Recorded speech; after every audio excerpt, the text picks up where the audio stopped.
What's up, everybody? This is Toolman, and I'm here on the job site. I wanted to make a quick video on a new tool I bought, and it is the Milwaukee straight cordless nailer. For who's interested, it is, it's the 2741. I bought this in the kit, so it came with a battery and a charger in the bag. The reason I bought this was I'm fully loaded with DeWalt.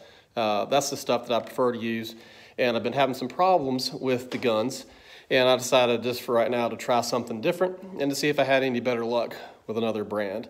So I saw these, and the reason I went with this is because there's no rev up time, and so you just pull the trigger and shoot, and I liked that I wasn't hearing that. It was quiet.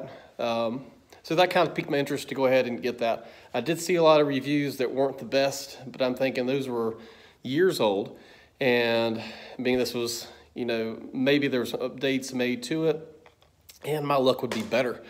Unfortunately, my luck was not better, and it basically, this is going to sound like all the other reviews on here. So it's 2019 and you're watching this, still stay away from this gun. This is like the first version, so if they come out with the second one, maybe that's going to be better.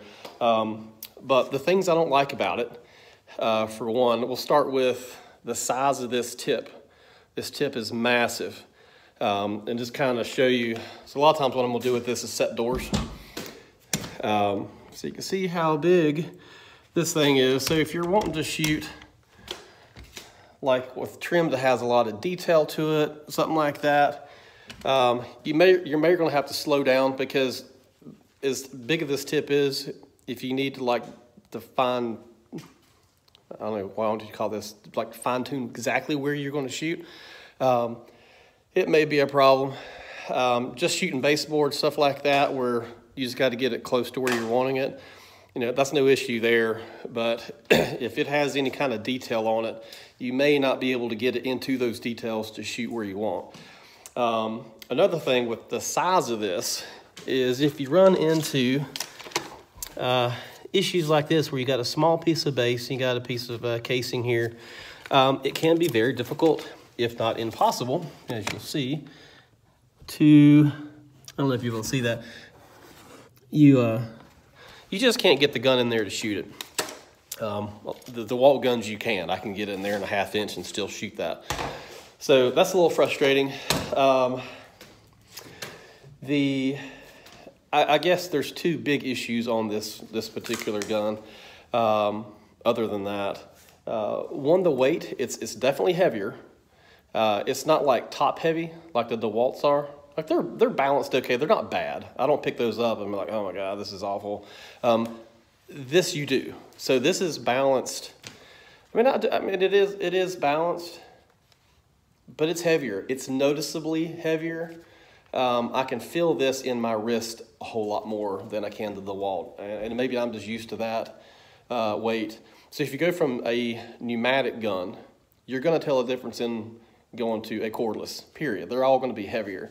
But this is on the upper end of being heavy. And you will notice it. If you're working above your head, or you're carrying this around to do production base and basing the whole house out or something like that, it'll tire you out. You'll definitely feel it, especially when you have to take the gun and you're having to go up, sideways or go upside down. You'll feel that extra weight.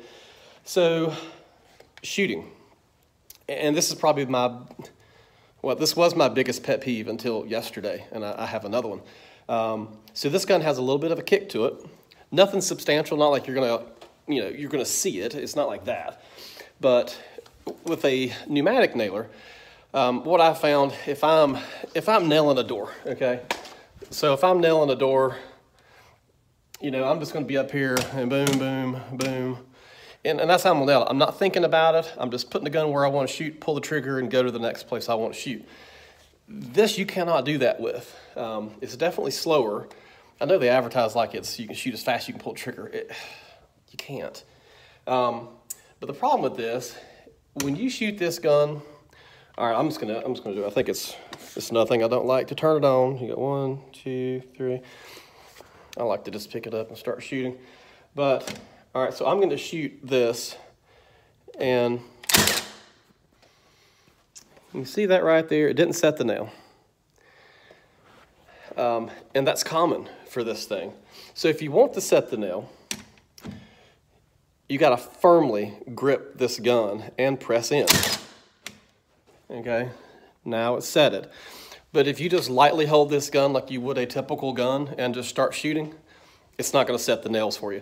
Because what happens when you pull that trigger, that gun backs off the material just a little bit, and it is enough to cause that issue. It's really aggravating because you have to think about it, unlike you do with any other guns. The DeWalt guns I've used, Bostic guns I've used are all cordless. Same thing. I shoot it without even thinking about it, but not with this gun. So that's annoying. The last thing that is probably my biggest pet peeve now is this gun has a thermal overload.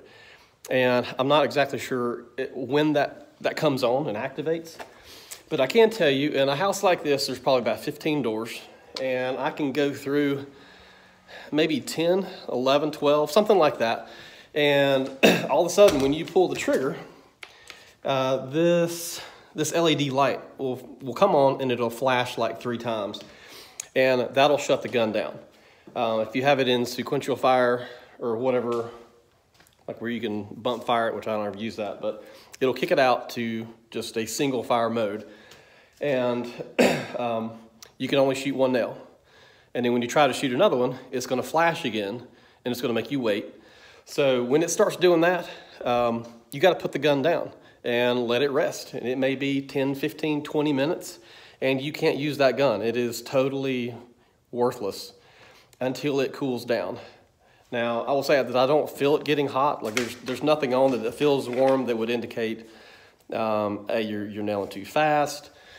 So that's just frustrating because when I'm trimming these houses, this is more of a production style. I need to get going and I need to get this stuff done, and I don't have time for my gun to go down and it wants to take a break for 10, 20 minutes. Like I don't have time for that. And I get that they have it on there to protect the gun, but I think there may be an issue with it coming on early. But yeah, not really happy with this. I think this thing cost me like $400, and it's just not worth it. I'm definitely not happy with this purchase. So, maybe when the Gen 2s come out, we'll have a better product. But right now, I would stay as far away from this as you can. Have a good one.